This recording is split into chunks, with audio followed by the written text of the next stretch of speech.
Hi, my name is Joe Campanelli. We're here at Alta Linea, and today we're going to make some frozen cocktails. So when you're making frozen cocktails, remember that the temperature of the drink is actually going to make the drink seem a lot drier. So you can add a little bit more sugar than maybe you might normally. Also, you want to make sure your glassware is nice and cold because you want to keep that drink as frozen as possible for as long as possible. Something that makes a good frozen cocktail is something that has a lot of flavor.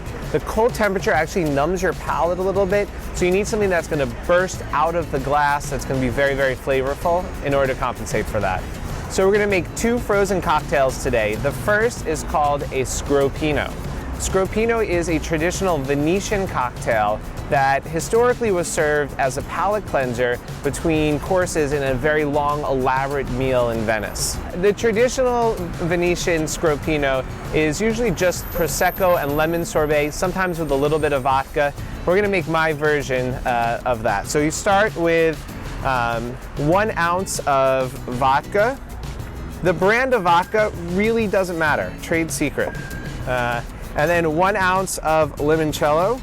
I would say the brand of limoncello matters more than the brand of vodka. If your limoncello is bright neon yellow, green, that is probably not a good one. It probably has some artificial colors. I really like this Caffo. If you see one that says limoncello di Sorrento, that DOP, that is usually a good one that has no added colors. So I like that. And then some good lemon sorbet.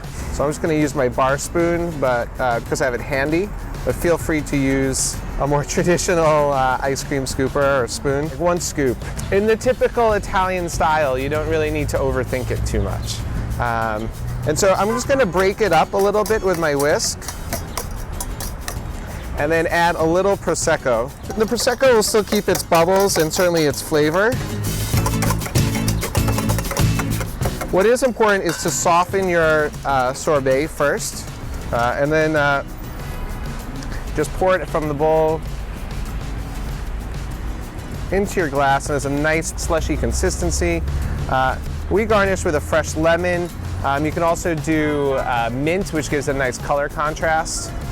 There's your lemon Scropino cocktail. All right, so our second cocktail, which usually is not served frozen in Italy, but it's our frozen version of a traditional Italian Negroni, which is my favorite drink. It's usually put into the aperitif category, but it's something that's a little bit stronger. So I think there's no wrong time to drink a Negroni. You can have it before your meal, you can have it after. It's even really good with food because it has a bittering component from the Campari. I love Negroni. So we're gonna do a frozen version of a Negroni. First thing we do is Campari, which is the most vital, most important part of a Negroni.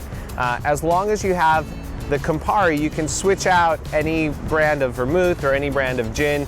Campari is what keeps it consistent. So I'm going to do a full ounce of Campari and then a ½ ounce of red vermouth. So we really love this Carpano Antica formula vermouth. It's a more assertive red vermouth. You'll find a lot of bartenders are into it, but other vermouths work really well. And then a local gin. We use a Green Hook Gin Spitz gin, just a ½ ounce of that.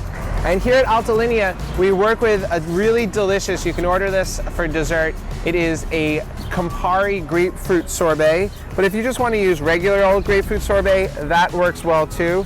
We're going to do a generous amount of the grapefruit sorbet. Luckily, I'm wearing my Negroni colored shirt, so if I spill, I'll be fine.